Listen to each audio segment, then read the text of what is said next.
Hello friends! I hope you're all getting some well-deserved rest over the holidays, eating delicious food, and staying warm or cool depending on your hemisphere. I'm here in Washington, D.C. with a friend of mine from undergrad, and we're here to do something we students do best: get excited about museums. I've actually never been here before. You're gonna love it. Actually, I used to come down here all the time in high school. Oh, is this the scary dinosaur enthusiast place? Shut up! You would have been that excited too.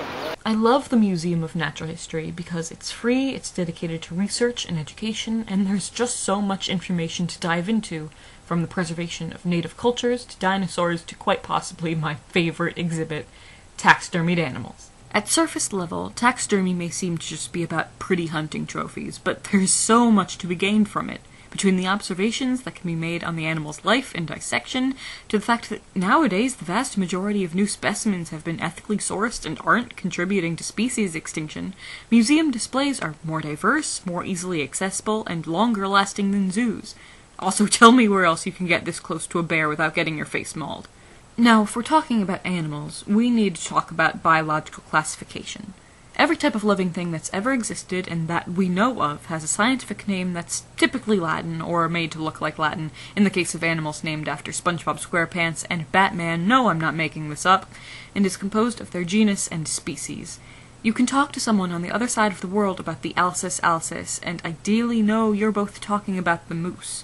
There are plenty of classifications that are disputed over, but at least debates are fueled by scientific rigor. This isn't to say that scientific classification is carved into stone, though. Our methods have been evolving since before Aristotle, and scientists make new edits and additions all the time.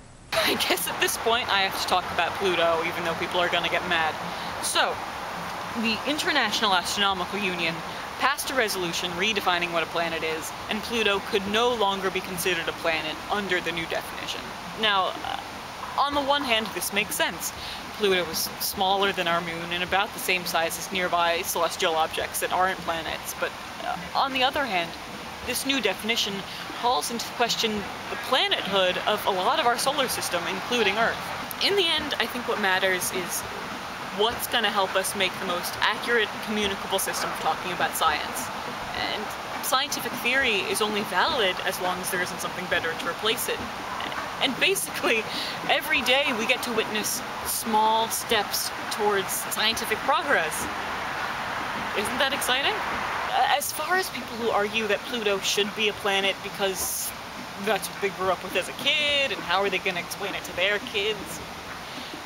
You know, scientific accuracy is more important than nostalgia. There's this march of progress reshaping our understanding of the universe all the time, and we all have to just try and keep up. You know, by being alive, that's our obligation. DC seems like a pretty metaphorically resonant place to be thinking about classification.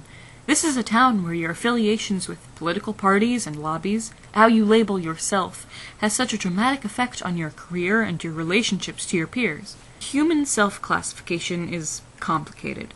If you've ever felt alone or broken because of something like your sexuality or gender, being able to put a label to how you feel can give you the kind of relief you need to survive. And even if you've never felt something like that, just by being an active member of society, you've been awakened to new ideas as soon as you learned the words for them. Then again, there's things like political gridlock that comes with partisanship fueled by loyalty to groups rather than the issues at hand. There are also many who can't be open to self-identifying the way they want because in their environment it's scornful or even dangerous. Some say they don't believe in labels, or labels are bad for humanity. Perhaps those people, by ignoring labels, are trying to ignore the people and beliefs that the labels represent, and that may be true. But here's the thing. We're impermanent beings. We change our minds and bodies and preferences over and over our entire lives. So perhaps there are people out there who are uncomfortable with labels, because it's terrifying to build your life in a community based on how you label yourself, only to realize you've changed and you don't belong there anymore. Now, you may be thinking, fair, that reasoning is bullshit, What makes, say, people who don't want to call themselves a feminist any different from people who don't want to call Pluto a dwarf planet? And you're right, it is bullshit. That's why I study computers and diseases and not people. In the end, I believe that progress is more important than ignorance for the sake of comfort. Sometimes there's a level of insecurity to get past, because we aren't talking about a fossil or a mammal in the rainforest. We're talking about ourselves. Understanding how to classify our own complicated consciousnesses can feel impossible as it is, which can make understanding others' labels feel like exploring a wild, undiscovered country. But what it comes down to isn't scientific curiosity, it's compassion and maturity. And maybe spending some time in a place I associate with my past, in a town dedicated to our past and present ideals, helped me see how far we've come, but also how much more growing into a mature society we have left. As always, I'd love to hear your comments on YouTube or Tumblr, and if you like what you see, I hope you subscribe and stick around. Hoping 2015 will be a good year for all of us.